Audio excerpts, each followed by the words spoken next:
लगाए दस गुनवा गुजर कैसे होई है सजन लड़का सजन राम बुढ़वा जवाना लड़का समान राम बुढ़वा जवाना जब होई है घितरिया ननवा गुजर कैसे होई है सजनवा सब होई है भितरिया ननवा गुजर कैसे होई है सजनवा मोती लगाए दस गुनवा गुजर कैसे होई है सजनवा मुठी भेदाना राम घरवा में नानिया मुठी भेदाना राम ए भैया इधर दो।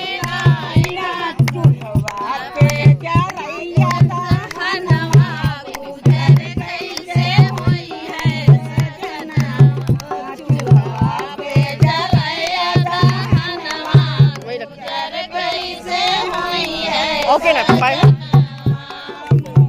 लगाए दस गुनवा गुजर कैसे होई है और का गलिया गलिया राम लगेले सनम सबका मिला बवारी सबका होगी बवारी। राम लगेले सनम अपनी पालाए भैसा सनवा गुजर कैसे होई है सजनवा अपने पालाए भैसा सनवा गुजर कैसे होई है सजनवा मोती लगाए दस गुनवा यहाँ रखिए।